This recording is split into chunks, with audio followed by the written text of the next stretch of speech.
Okay, Sarah, come on up. Sarah Sase.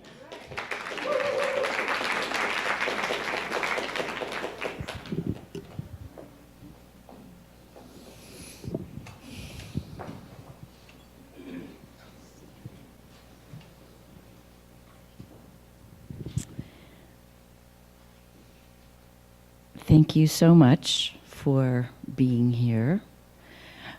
I don't know most of you, so I am standing here today in my vulnerability, and I'm going to talk to you about a love story, my love story, and divine fusion.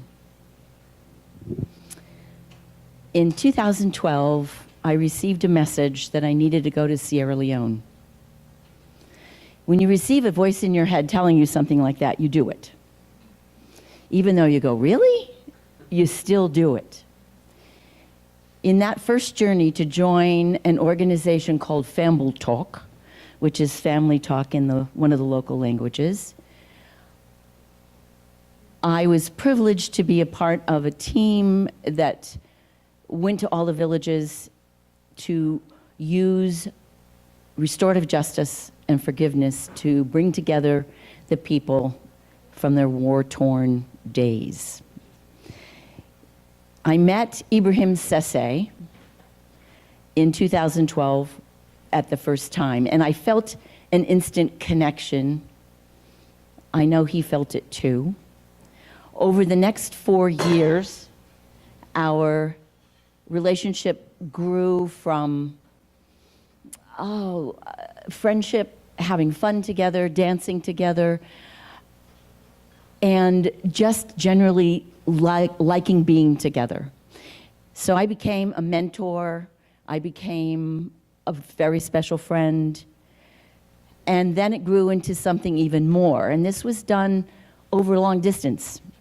17 months between the time I left Sierra Leone and was able to go back because of Ebola. And when I returned in 2015, we decided we would get married. And so we have smashed every illusion that society puts upon us as who should be together. In this day and age where there's so much turmoil around culture, around differences of all kinds, I feel like our love story needs to be told. There's 40 years difference in our age, and no, he's not 115.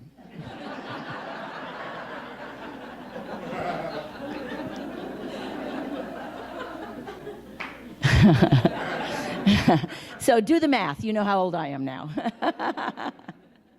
And you know how old he is as well.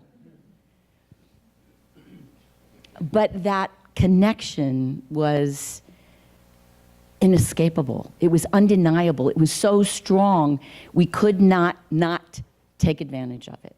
And so we married in October of 2016 in Sierra Leone in a Muslim ceremony, part Muslim, part tribal. My Egyptian friend said, yes, that's Muslim. Nope, that's tribal. Yes, that's Muslim. No, that's tribal.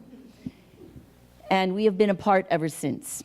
I am working on getting him here to be with me, and someday you will meet him. He is a wonderful man. The divine fusion came from some counseling we had before I left Sierra Leone by a friend who is a pastor. And he said that we have an unbreakable bond that transcends the physical into the spiritual, blessed by God, and therefore it is divine fusion. And we have used that. That set so well in my heart and in Ibrahim's heart when he heard that. When I was preparing to talk to you today, Spirit said to me, you need to talk about divine fusion other than the love you have for each other. Because the message I was given is we all can use divine fusion when and we all do use it, when we become in sync with the Creator, with the Holy Spirit, when our heart and our vibration matches what goes on with the life path that you are to lead, it all works, it all feels good, it's all wonderful. A divine fusion happens when you recognize your inner being and you become synced with your inner being. Divine fusion can be anything. It doesn't have to be a love affair. It can be a love affair with yourself. So I just want to leave you with this one thing. When somebody says to you, make sure you think outside the box, I say to you, there is no box. Morning. Morning. Oh my goodness. Shout out to everybody that got dragged here.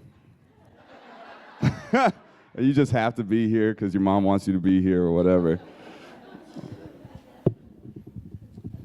So I prepared things, but then I had, when you get folks together, a lot of things end up coming through your heart, your head. I was thinking about what, you probably talked about this before, contemplated this before, but what did this place used to be?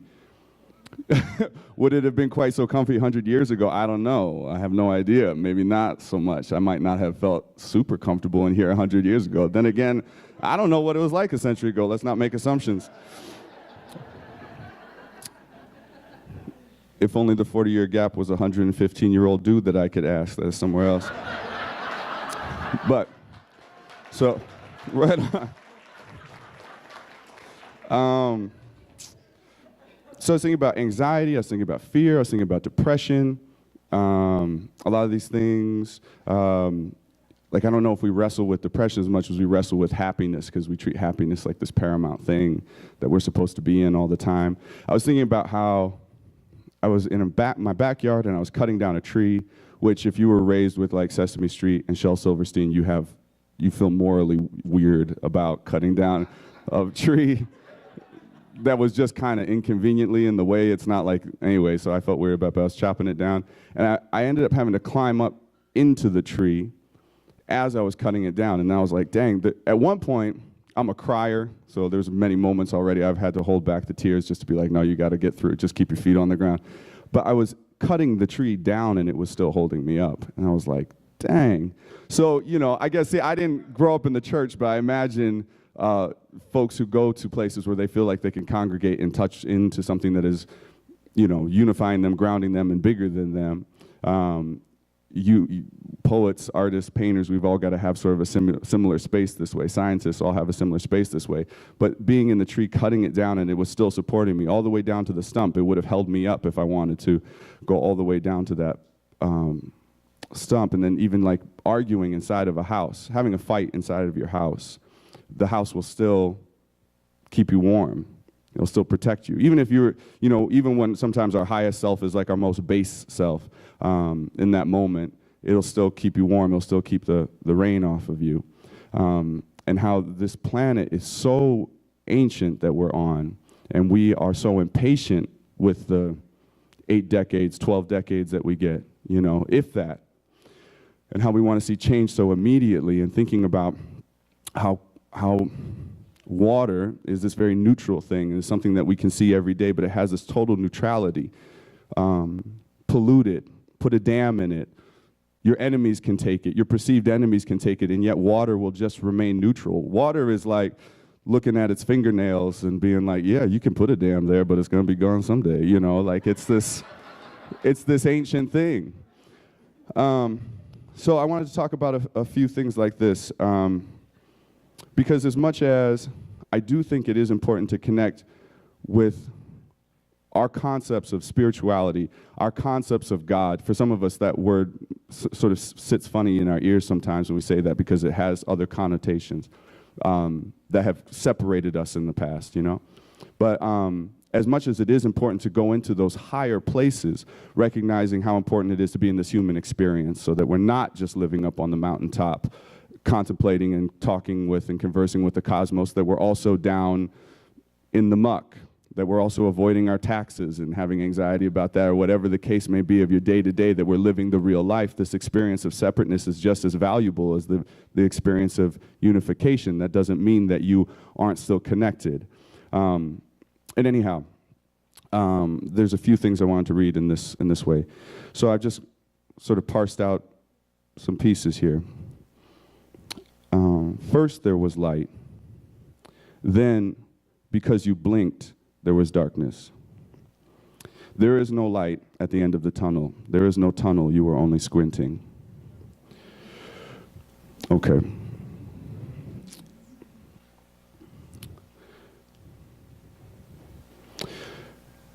Hands in prayer.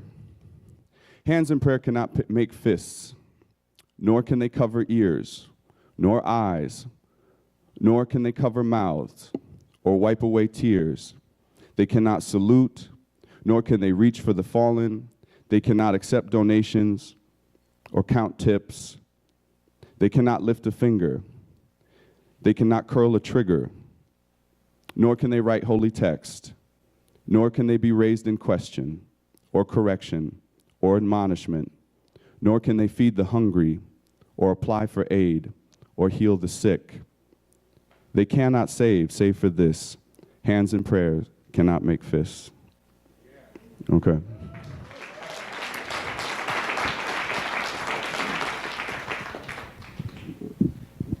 That's it. That's either extent of my strength or that's just the way it's built or both. Okay, I cannot level this out, and that's all right. All metaphors, everything. Okay. Not yet. My father said, "Who were you before you met your mother?"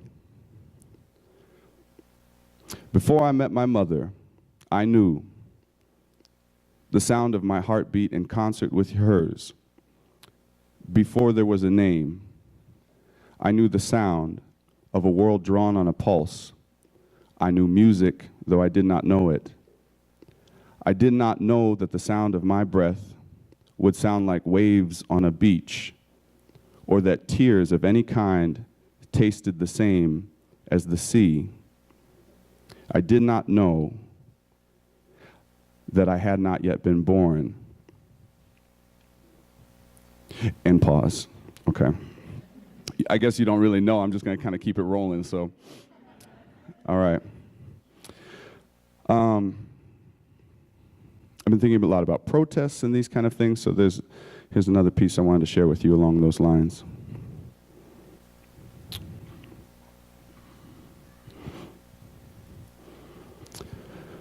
Oh, no one's below liberation. No one's above getting hurt. Some Charlotte's web salutation is wings to bring home the bacon. Some folks slit throat as vocation. Hello and welcome to earth. We find the soul in the kick. We rock the fulcrum of bass.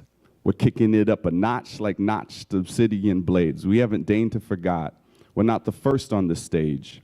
We're just a phase in the plot, getting standing ovations. We just bow before roses until the encore is faded, and every talk of the town is just a talk on the clock. Not every talking head walking or walks ahead of his talk. It all hinges on the cringe you binge to nullify the flinching face. Fear becomes the compass by which we light the way. Somehow the light gets in. Fear seems to be a really great ally anymore as an indication of exactly where we should go oftentimes. Folks were really mad at Donald Trump. I don't know how often that name floats through the room or whatever, but I was like, this dude right here, everything this dude brings up, I'm calling him the light bringer. Because everything this dude brings up, whether or not you're into him or not into him, everything he brings up is like something that you could address. It's like, over here, we could pay attention to this thing. Over here, you could pay attention to this thing. Over here, you could pay attention to this thing. This thing that you're not paying attention to, I'm going to pay attention to this thing. So, cool. There seems to be this great equation going on that fortunately none of us are totally in control of. There seems to be this symphony that is being performed that none of us totally have all the strings to or quite know the tempo, but we hold the rhythm the best we can. We try to know the one as best we can. You know those folks who never know where the one is and they just don't give a damn and they just dance? Those people? Yes, absolutely. Let a revolution be like that. It's right here. The one's right here. And their hands are just all Play-Doh and they're nothing but noodles and just squiggling all over the place. In terms of hip hop, which is the lens that I look at the world through, this is a culture that has transmuted a lot of things that were perceived as a negative thing, and from our perceiving lens, they are now a positive thing. So like the break, the bomb, the battle, the beat, all of these things have become, from our perspective, a positive thing. And we started with nothing, and then from that we have something. So you can turn a trash can upside down and it can become a drum. If your pants have like holes in them and are all ripped up, if you rock that with your confidence, if you put some heart into that. I mean, how many people have spent a lot of money on a pair of pants that looks like somebody already wore them for 4 generations? I mean, and then it goes and it's come back into style. It was so popular. So there's a sort of transcendent thing within that. But what I like about hip hop so much, and one reason why it's ubiquitous, meaning everywhere, meaning ubiquitous, is that it's got this bass line. It's got this heartbeat. If that's your heartbeat, you should see a doctor. But it's still got this bass line. Boom, boom, boom, boom. If you take your pulse, and don't freak out if you can't feel it right away. You knew that before you knew your address, before you knew your name, before you knew anything about how you believed on things. You had this baseline beat, this pulse. There is something very much in us that is and will always be music here on this planet, and that always is going to link us in. So this last piece I have that I want to share with you touches in on that. Jokes, I mean, the play on words with things allow me to believe, again, that if I had to personify a God, this God would always be crying because it would always be laughing. It would be constantly weeping, and it would just be kind of hysterical all the time, just like, oh, it's so amazing, it's so amazing, it's so amazing. You know, it would just kind of, the entire time would be just kind of in hysterics. Because of the tragedy of these weird jokes, of these weird play on words when things pop out, like Hurricane Sandy, hook, line, and sinker, or Hurricane Harvey Weinstein. And I was like, what? Is anybody else, do other people think this is funny? Is this okay to laugh at? Oh, and this is going back to something I said earlier, but I want to sneak it in. I want to do this last piece, and then I want to say thank you at the end. So I'll say thank you now just in case I forget, because I get wrapped up in my own stuff, because I think all my ideas are very important. Unity, this idea of two in one's place, the miracle of two in one's place, the heartbeat, who you were before you knew your mother, when we're in the womb, that's two in one's place. And I wonder about our participation when we're outside of the womb on this planet that is very much the same shape as the belly full with child. Oh, shoot. Happy birthday to my grandma. She's 80. Oh, my gosh. Yeah. Man, you didn't expect to go all over the map with me like this, but if I didn't say that, I would have definitely been, there would have been some sort of damnation would have happened if I had not said that. Okay, so the bitter with the sweet and all of it, there was a friend of mine who had sent me this beat that I eventually wrote to this piece that I'm going to deliver to you, and it was called Sunless Day. The music was Sunless Day, and then I got to thinking about that concept of a sunless day. Is that different than nighttime? You know, from our perspective, we see things in two. You know, you're out breath, then you're in breath. There's that break in the middle. That's the break that hip-hop lives on. You throw something up, it goes up, it stops, and comes back down. It's on a pulse. The sun is always constantly there, but we see it go away, and I was wondering, no, that seems to be different. That reflects to me some sort of misery to have a day that is sunless, different than a night. My friend at the time was struggling with heroin connected to morphine from Morpheus, the king of dreams. If your life is a nightmare, where might you escape to? Go somewhere else. What things do we perceive, and then what things are beyond what we could possibly perceive? What does your mind try to encapsulate, and then what exists before you even had a name for your mind that goes on ever after? Feel me, far beyond the five, taste, touch, smell, hear, sight, space, time, here, right, now I'm so alive. Okay, with a particularly peculiar man-made lurch, I bench press my smirk, I work faces to the front and scrape attention with my lungs. When I speak, my hands resemble a trembling gun and the clench of a henchman's attempt to get the point across. Like, listen to me, you know? The fire in my arms desires to go off. Embrace me, and you basically can hear the melting frost. Directions from these snowmen confound me. I'm asking him if I'm lost. I'm masking that I'm lost. This is a cover-up of mine. Why won't I let him see me weep? I've been inside this house for weeks. Sometimes I venture numb, succumbing to winter's heat, though the glowing pulse continues to earn its churning keep. Underneath the mantle where the hearth releases steam, there's a pulse beneath my feet, a furnace in my gut work, icicle mimic teeth. The surface is so fickle. Permanence versus trickle. That faucet leak is waning. It's getting hard to seep. It's not that I'm complaining. I'm forging forth announcement, fork to crystal. Tap, tap, tap. Water's about to speak. I'm married to the moment, to the moment, to the arms so close to open, to these tokens of affection. May I see your self-reflection. Alice is you. I'll assist you. That's that looking glass connection. The jibber jabber, walkie-talkie, whisper static my direction. Like, what are you trying to say, my love? Reach beyond the abyss.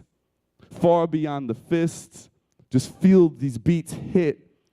This poetry's a code we speak that fools like me submit, wish to offer but an inkling to make more accurate.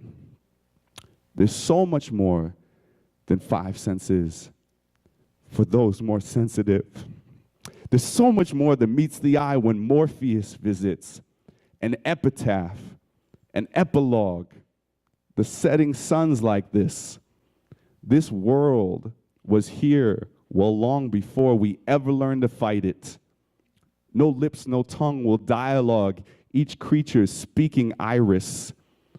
These ghosts are real. These bones are real. And we're a breathing hybrid. Feel me, far beyond the 5. Happy birthday to Virginia Graham on her 80th today. So this is our time for contribution, for generosity. And there's something so cool that is brand new. I don't know if you're like me, but I usually don't have much cash in my wallet. And I have to make an effort to remember to carry my checkbook. So in a situation like this, if you're like me, it's like, well, yeah, I'd like to give something, but there's nothing here. Starting today, you can text a contribution. Are we high tech or what? If you want to do that, you just take out your phone, and the phone number is even fairly easy to remember. The number is 541, that part's easy, 204, that's the tricky part, 2345. You just text that and you put the amount that you want and just put general fund, and in it goes. So why would you want to do this? There's a couple of reasons. You might want to do it because you just had a great time today and you want to give back. So that's one good reason. Another reason you might want to do it is because you believe in our vision, and our vision is to create something like this, only a lot bigger. Something that includes other groups that have visions that are elevated like ours, that are making a difference on the planet. We have a vision where we could all come together someday in one big campus, so it's like this energetic hotspot in Bend that is drawing people and top-of-mind awareness, where people they just can't avoid knowing that there is another dimension of living available, that the material world is just an expression. It's not what's really true. So you might want to donate because of that. And the third reason you might want to donate is because it gives you an opportunity to step out of scarcity. We're all human. We all look at our checkbooks. We all think there ought to be more, right? And when we do that, we are buying into scarcity. We are buying into the idea that we are our money. Our value is our money. And when you give from a place of saying, whoa, whoa, whoa, whoa, no, that's not it. I am life expressing. I am the dream of Mother Earth. I am the beauty in this world. And I come complete with all I need to know to be who I came to be, with all I need as resources to do what I came to do. That's just part of the package. It's all in me already.